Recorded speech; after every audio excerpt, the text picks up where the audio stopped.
कि हम ईश्वर का मान करते हैं या नहीं। हम ईश्वर का अपमान तो नहीं कर रहे। आप बड़े हैरान होंगे मेरे इस शब्दों को सुनकर कि ईश्वर का मान अपमान कहां से आ गया। बता देता हूं। मान करना, मानना, बहुत ध्यान से सुनना, बिल्कुल सरल बोलूंगा। जो मानता है अपने बड़ों की, श्रेष्ठों की, वैदिकों की बात, ईश्वर की बात, वो मान करता है।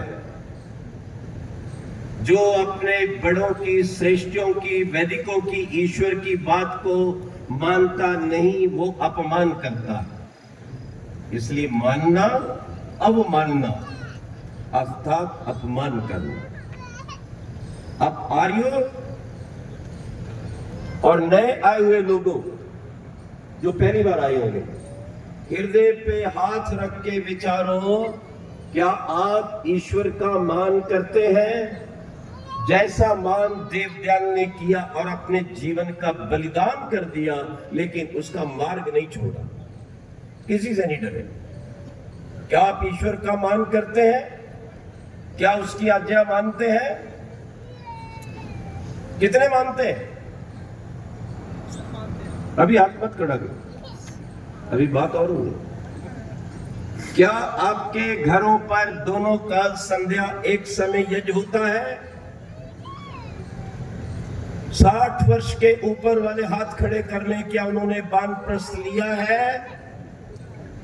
शांति, वैक्यूम, पतन और देव ध्यान की आज्ञाओं का उल्लंघन और अपमान ईश्वर का भी देव ध्यान कर।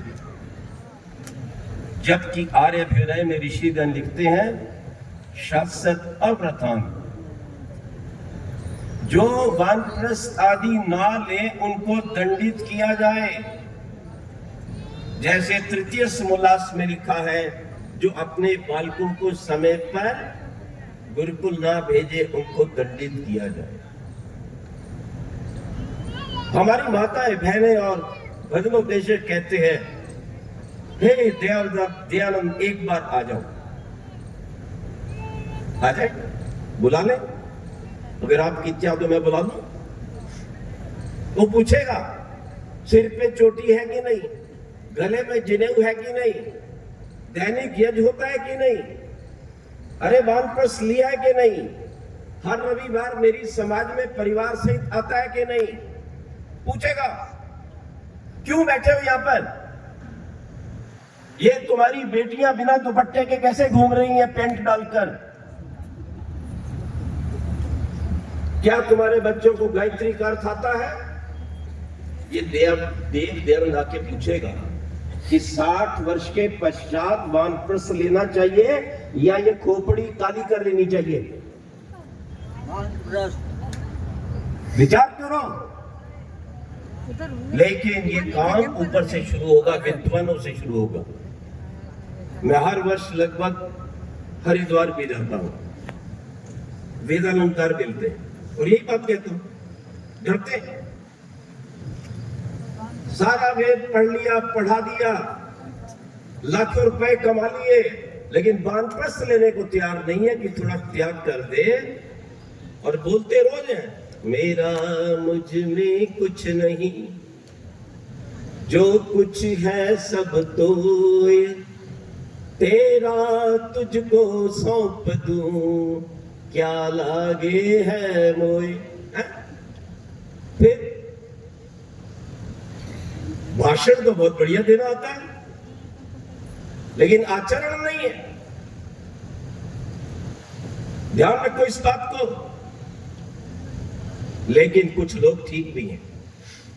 एक माता जी हमारी दिल्ली की, जिन्होंने बहुत विद्यार्थियों को सहायता की है वेद पढ़ने पढ़ाने में गुरुकुलों में। हम उनके यहाँ जाते थे और वो गीत गाती मिलती थी, ना घर मेरा ना घर तेरा, चिड़िया रहन बसेरा रे। माता जी बाल सफेद हो रहे हैं, बेटों के बेटे हो गए हैं, ना घर तेरा ना घर मेरा, उड़ जा मेरी चिड़िया, बना ले कोई और बसेरा। लेकिन आम माताओं जैसी माता नहीं थी। ध्यान रखना इस बात को, उनके पति को भी जानता। चक्कर आ गया एक दिन बहुत जोर से, ओहो ब्रह्मचारी जी, आचार्य जी आप आ गए, बस मुझे आश्रम ले चलो। मैंने कहा अभी मुझे इंदौर में कार्यक्रम है, लौट कर आऊंगा फिर ले जाऊंगा। नहीं बस मैंने देख लिया सब कुछ नहीं है संसार में, कोई जीवन नहीं है। ऐसे मैं पलटी खा रहा था, मेरा कमरा घूम रहा था, मैं घूम रहा था, बस ले जाओ मुझे। मैंने कहा आता हूं। 3 दिन बाद आया, माता जी ने भोजन परोसा, लाला जी आए दुकान से, करोड़ोंपति अरबोंपति थे वो, और हाथ भी पता नहीं धोए कि नहीं धोए। तो देवी ने कहा भोजन लाओ, साथ ही भोजन करने लगे। कोई संदेह नहीं, कुछ नहीं, साथ ले चलो। मैंने कहा जब भोजन कर लिया, सेठ जी आपको लेने आया हूं।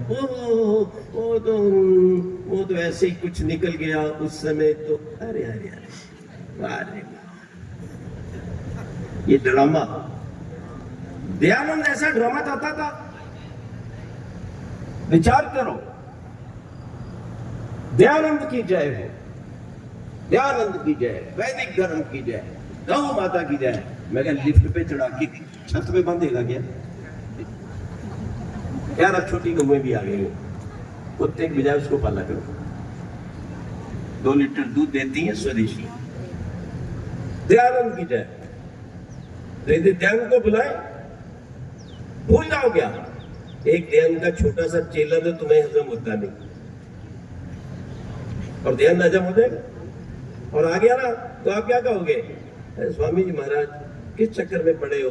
पिछले जन्म में भी आपकी समाधि मुक्ति खंडित हो गई। अरे आप जाओ ना, बस आपकी जय करते रहेंगे, बाकी सब चक्कर में मत पड़ो। हम जैसे चलते हैं तो क्या विचार है? क्या होगी स्थिति आपकी? मैं वानप्रस्थ आश्रम है एक बहुत बड़ा, लोगों को कहता हूं जाना है तो वहां जाओ, साधना करो, गंगा के तट पर है, और विश्व का सबसे बड़ा वानप्रस्थ आश्रम है ज्वालापुर। मैं वहां पर गया, प्रवचन दिया, मैं वहीं पढ़ा भी हूं। स्वामी ब्रह्मण जी महाराज उच्च कोटि के वैदिक विद्वान थे, उनसे निरुक्त पढ़ा, फिर संत शास्त्र पढ़ा, दूसरे स्वामी जी से व्याकरण पढ़ने के बाद महाभाष्य आदि के बाद। तो वहां क्योंकि मैं विद्यार्थी के रूप में भी रहा था, अब जाता हूं तो उसकी सेवा जो भी होती है, मैंने कहा ठीक है मैं बोल देता हूँ।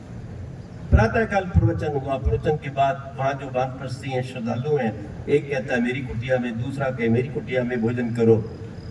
एक माता जी खड़ी थी पीछे, सफेद साड़ी और नीला नीला उसका बॉर्डर, बड़ी विनम्र होकर सिर ढका हुआ कहने लगी, आचार्य जी मैं भी यहीं रहती हूँ।